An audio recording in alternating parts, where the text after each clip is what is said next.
tea cards, Welsh tarot and runes. Let's see what we can get up to today, shall we? Should we see where your energy is right now? So I'm going to use out of the tea cards, you get these cards called Astral House. So this is kind of like the area of your life that we're talking about. So just if there's anything going on in your life right now that you would like more information on. Ooh, we have marriage coming through. So some of you could be married. Others of you, you're in some kind of contract. So it doesn't have to be about love, but for many of you, it is going to be about your relationship. And I would say that that is a very long-term relationship or somebody that you have some kind of contract with. So it doesn't necessarily mean that you are married. It could be that you have a financial agreement with this person or you have children with this person. So it's going to be different for everybody. Let's get into the runes first of all, so we can get more information on this marriage. Ooh, Hagalaz. Okay, I could not even get my words out then. I wasn't expecting that. Okay, we have Ingwas. I'll just show you Ingwas. And what else? Isa. Okay. So you feel that there are things shifting. I feel like this is actually talking about a particular relationship in your life that could feel like a marriage if it's not an actual marriage. You're going through some real upheaval or changes to do with this, whether that is your choice or whether that is happening to you. Could be different for different people. But Ingwas is kind of showing up there in the middle of like, just trust the process right now. You don't know what is going to happen, but I feel like maybe you're here because you'd like to know, what does the future hold in this relationship? Because with Isa coming out at the end, I feel like there could be, there may be some issues around fertility in this connection. There's something going on there that's kind of put things on hold a little bit or created that sort of difficulty where I feel like two people aren't really talking.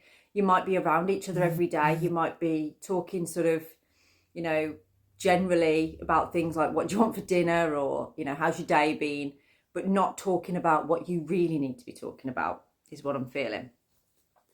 So let's get into the tea cards, because you obviously, it feels like you're struggling with this. You don't know how to open the conversation. You don't know how to move beyond where you're at, and you feel stuck. Teapot, deep friendship with someone of the same sex. So you may have a friend that you are talking to right now. For some of you, I feel like this is your partner has a deep friendship with somebody. But I actually feel like this friendship, you feel like it might be more than a friendship. So there's a difficulty there as to, I feel your spouse or your partner talking to somebody that you're kind of feeling that there's more to it than just friendship. Now, I mean, it says on there the same sex, it doesn't have to be, but it feels like it's like a best friend.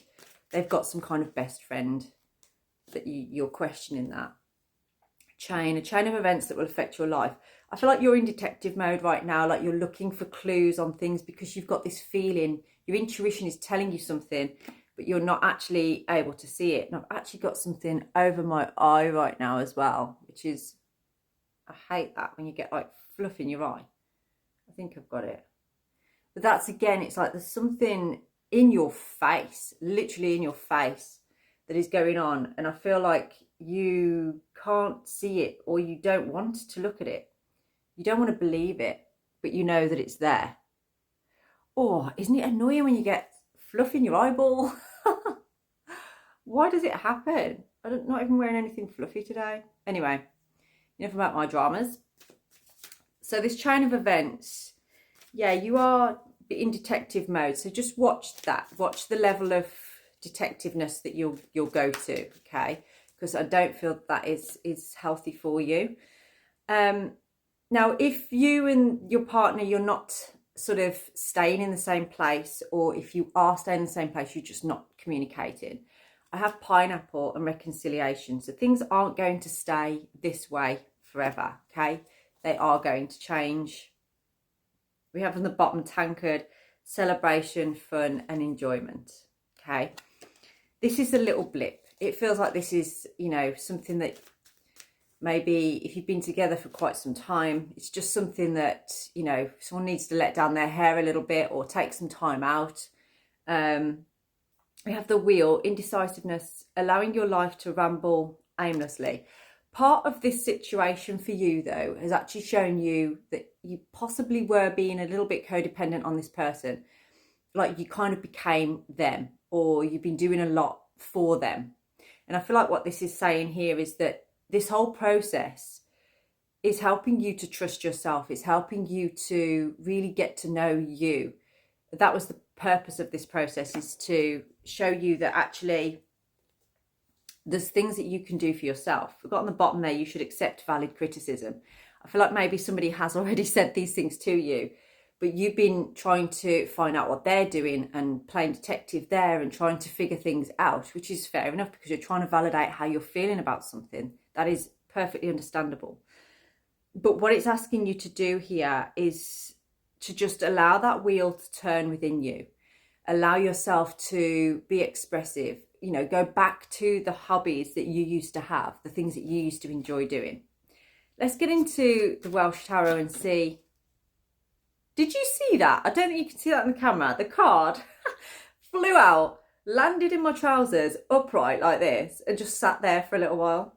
How weird is that? Okay, the advice here is to not play victim in this situation. Okay, don't play the part of woe is me and this is happening to me and you know, something deceitful is happening behind my back. Make sure you have facts before you go into that. Okay, but you are not a victim here.